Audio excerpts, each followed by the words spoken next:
आपल्याला बाहेरच्या देवाला शोधायचं नाही, तर आपल्या आतमध्ये जो देव आहे त्याला शोधायचं. कारण आपलं जे शरीर आहे, जे शरीर तर नष्ट होणार आहे, पण शरीरामध्ये जो राहणारा परमात्मा आहे, आत्मा आहे, तो अमर आहे. शरीर जरी नष्ट झालं तर शरीरामध्ये राहणारा आत्मा असा आहे, अजर अमर आहे. ज्या परमेश्वराला आपण बाहेर शोधतोय तोच परमात्मा आपल्या हृदयामध्ये आहे.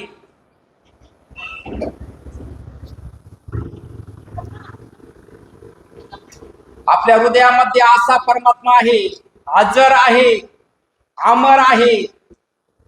आपला जो आत्मा आहे तो आत्मा फक्त शरीर बदलतो. तो आत्मा कसा आहे? अजर अमर. शस्त्र त्याला कापू शकत नाही, अग्नी त्याला जाळू शकत नाही, पाणी त्याला भिजवू शकत नाही, हवा त्याला उडवू शकत नाही. असा परमात्मा आपल्या हृदयामध्ये आहे. त्या परमात्म्याचा आपण शोध घेतला पाहिजे, त्याचं ध्यान आपण केलं पाहिजे. बाहेर देव आहे, पण बाहेरचा देव कधी दिसत नाही, तो काल्पनिक आहे. पण आपल्या आतमध्ये जो आहे तो साक्षात आहे. बरं, आपल्या हृदयामध्ये आहे तर तो कुठे आहे? आपण जो श्वास आतमध्ये घेतोय आणि बाहेर सोडतोय, त्या दोहींच्या मध्ये आत्मरूपी चेतना आहे. लक्षात घ्या, देवाला शोधायला टाइम लागत नाही. देव आपल्या हृदयामध्ये लगेच शोध लागतो. आपण जो श्वास घेतोय आणि सोडतोय, त्या दोहींच्या मध्ये आत्मरूपी चेतना आहे. खरा परमात्मा आपल्या हृदयामध्ये आहे, त्याचा शोध घ्यायचा आहे. आपण कोण आहोत? आपण हे शरीर नाही. शरीर नष्ट होत असत, पण जो आपला आत्मा आहे तो अमर आहे. तो शरीर धारण करीत असतो. एका एका योनीला कोटी कोटी फेरा, 84 लाख योनी आहे, तेव्हा परत मानवाचा जन्म आहे. आपल्याला जन्म कोणता घ्यायचा हे देवाच्या हातात नाही, आपल्या हातात आहे. आपण कर्म कसं करतो?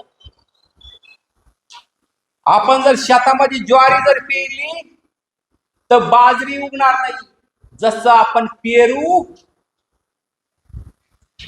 तसंच आपल्याला त्याचं फळ भेटतं. म्हणजे जसं आपण कर्म करू तसे आपल्याला फळ भेटत असतं. आपल्या दत्तधाममध्ये काय शिकवलं जातं? सकाळी ध्यान साधना असते. ध्यान साधना म्हणजे आपल्या शरीरामध्ये 7 चक्र असतात.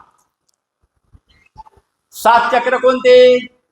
मूलाधार चक्र, स्वाधिष्ठान चक्र, मणिपूर चक्र, अनाहत चक्र, विशुद्ध चक्र, ज्ञान चक्र आणि सहस्र चक्र.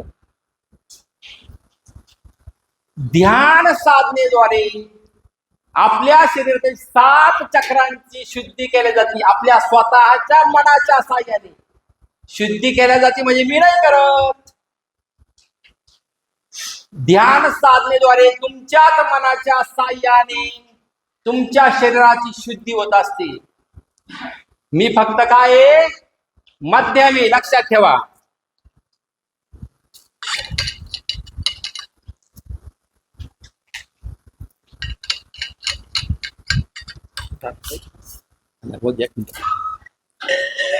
ध्यान साधनेद्वारे सर्वात पहिले आपण शरीराची शुद्धी केलेली आहे, 7 चक्रांची शुद्धी.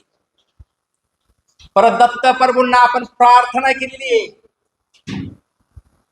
तर आमच्या शरीरामध्ये जी काही पीडा असं ती पीडा नष्ट करा. आपण दत्त प्रभूंनी ही प्रार्थना केलेली आहे. ब्रह्मरूपाने तुम्ही उत्पन्न करणारे, विष्णू रूपाने तुम्ही पालन करणारे आहे, शिव रूपाने तुम्ही संहार करणारे आहे. सर्व काही तुमच्या हातामध्ये आहे.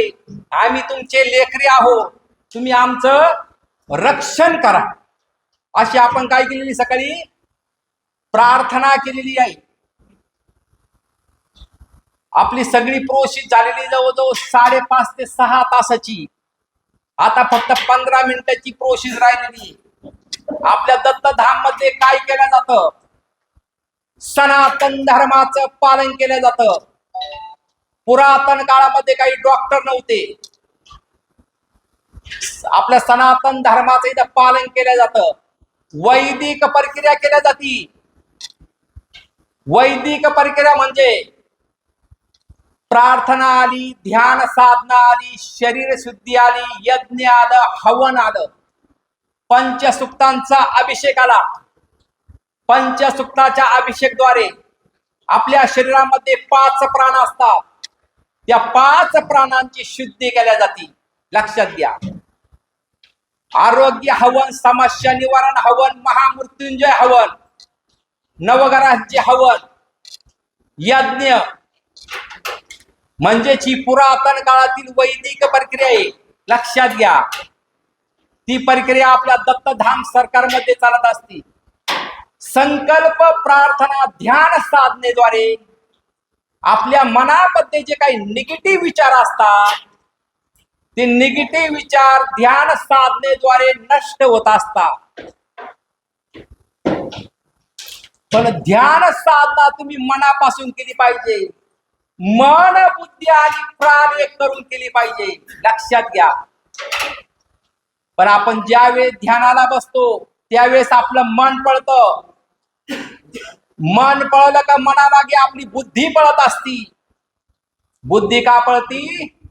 तर मनाची बायको ही बुद्धी आहे म्हणून मनामागे पळती.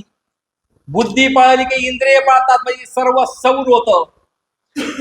पण मनाचं असं आहे, आपण ज्याची गोडी मनाला लावली त्याचीच गोडी मनाला लागती. बघा, मग आपण गोडी कसली लावायची आपण ठरवायचं. आपल्या हातात आहे.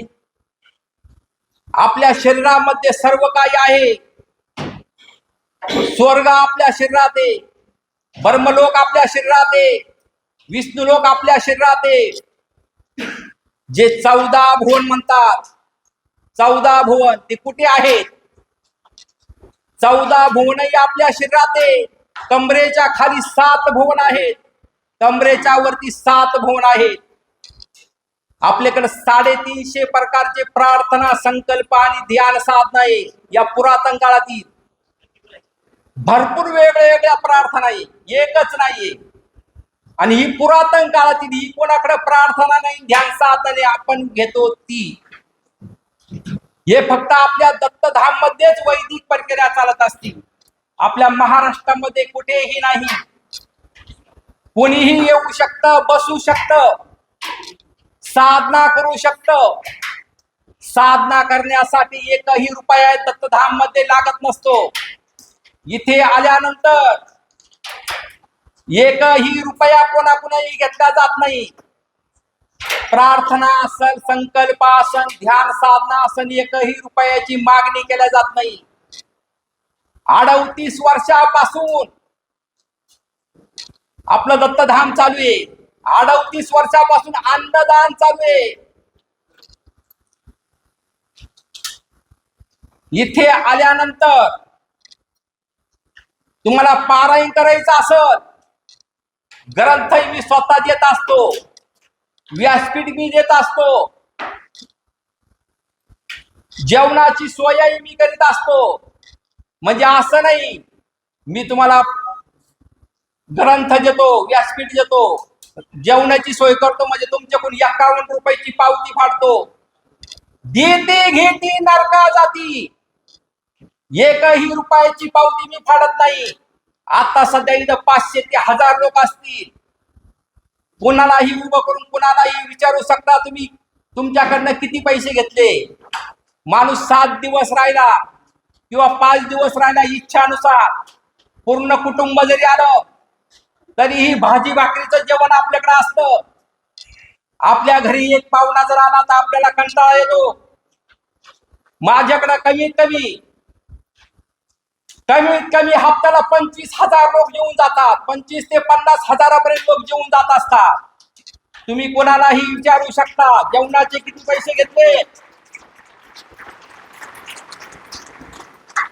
आता इथे एवढे लोक बसलेले 500 असतील किंवा 1000 असतील.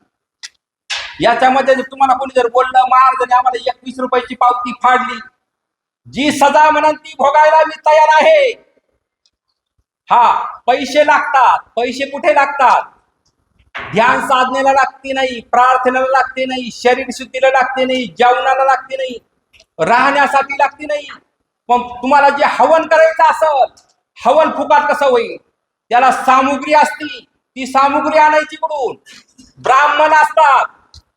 हवन करायचं म्हणजे निवड लाकडे जाळायचे असं नाहीये. हवन करणे म्हणजे लाकडे जाळण्याची विधिवत हवन झालं पाहिजे. त्याच्यामध्ये आपण काय वस्तू वापरतो त्याच्यावरती ती हवन होत असतं, हवनची किंमत. त्याच्यामध्ये भरपूर काही साहित्य आपण टाकू शकतो, पण आपलं हवन हे साध्या पद्धतीत असतं. आपल्या इथं जे आता सध्या हवन चालत आहे, आरोग्य हवन, समस्या निवारण हवन, महामृत्युंजय हवन आणि पंचसुक्ताचा अभिषेक, जे 11,000 रुपये घेतात म्हणतात, तर 11,000 रुपये या गोष्टीचे दिले जातात. आणि ते हवन करण्यासाठी मी कुणालाही सांगत नाही. त्याचे कारण असे, एक जण आला, त्याने हवन केलं, हवन केल्यानंतर तो घरी जातो, त्या हवनाचा त्याला काहीतरी फायदा भेटतो, पण तो सांगतो बाबा मी असं असं केलंय, माझं असं झालं, तू जाय आणि हवन कर. मी हवन कुणालाही सांगत नाही, लक्षात घ्या. अमावस्याचं हवन मी प्रत्येकाला सांगतो. फक्त 550 रुपयात हवन असतं, सामुग्री सुद्धा असती, ब्राह्मण असतात. 550 रुपयामध्ये अमावस्याचं हवन करत असतो. अमावस्याचं हवन मी प्रत्येकाला सांगत असतो एक, कारण वैदिक प्रक्रियेमध्ये काही कवायना हवन येत असतं. त्यासाठी मी अमावस्याचं हवन प्रत्येकाला करायला सांगत असतो. 550 रुपये खर्च सामुग्रीचा घेतला जातो. याच्या व्यतिरिक्त दत्तधाम मध्ये कुणाकडूनही एकही रुपयाचा खर्च येत नाही, लक्षात घ्या.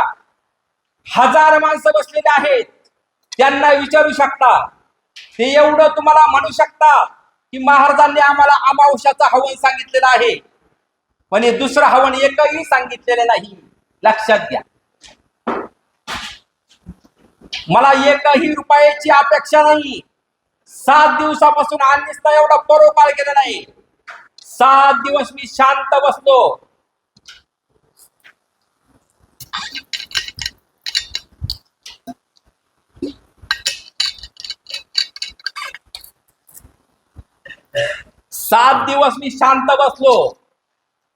माझी बाजू ऐकून घेण्यासाठीही कोणी आलेले नाही. जे आलेत, काही आलेत, पण त्यांनी काय केलं, जे पॉझिटिव्ह आहे, आता जे मी बोललोय, या मुलाखती दिलेल्या आहे, यातलं 1% सुद्धा कुठं दाखवलेलं नाही. जी पब्लिक बसलेली, पब्लिकच्या मुलाखती घेतलेल्या आहेत, पब्लिकची मुलाखत घेतलेली नाही. पण जो शेजारी बांध भाऊ आहे, बांध भावाकडे जाऊन त्याच्या मुलाखती घेतलेल्या आहेत आणि त्या मुलाखती चॅनलला टाकलेल्या आहेत. आता परवा दिवशी कोणत्या टीव्हीला एक मुलाखत आलेली आहे, त्याचं म्हणणं आहे मला घास कापता येत नाही.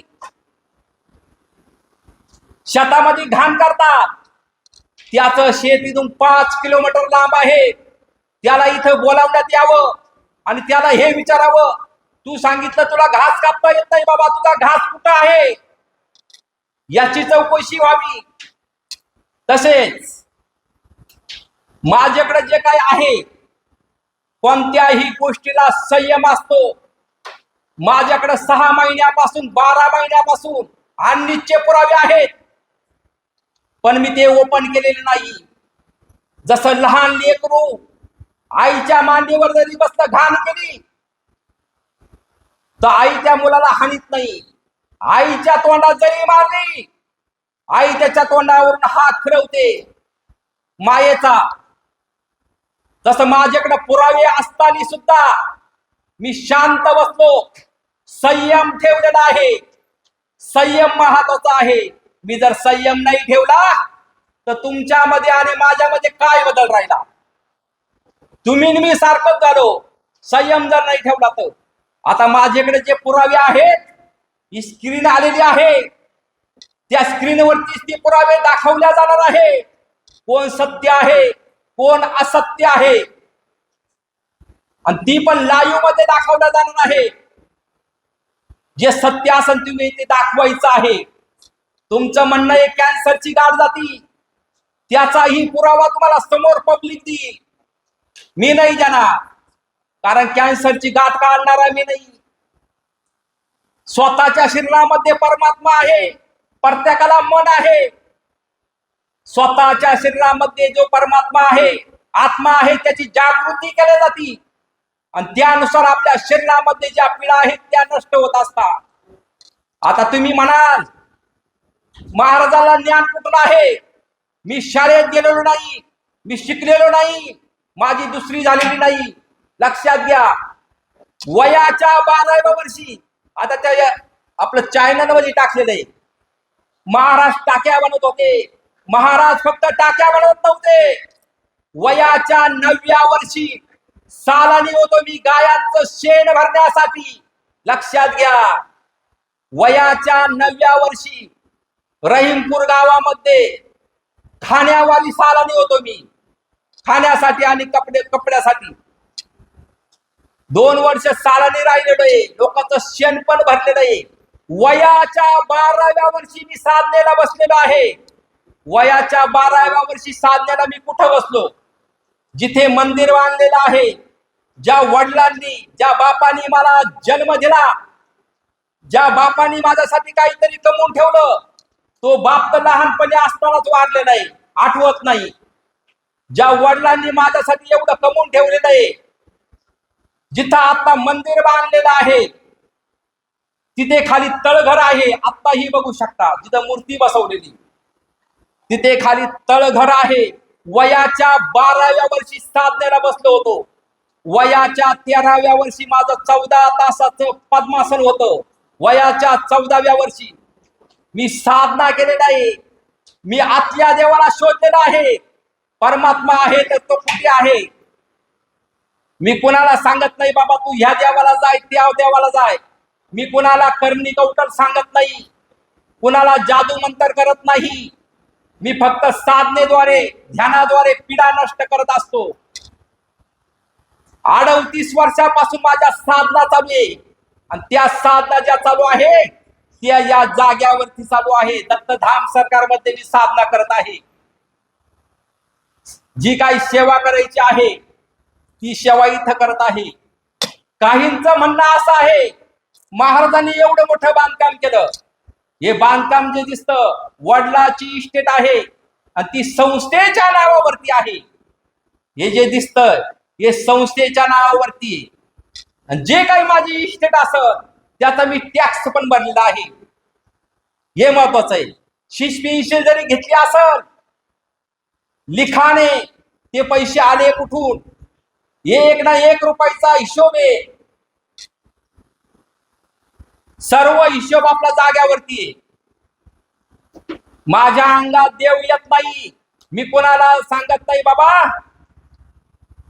तुला कोणी करणी केली, मी हे कुणालाच सांगत नाही. जे आपले मनामध्ये जे निगेटिव्ह विचार आहे ते जातील कसे, पॉझिटिव्ह विचार होतील कसे, आपलं दुःख जाईल कसं, आपल्याला सुख प्राप्त होईल कसं, हे दत्तधाम मध्ये शिकवलं जातं.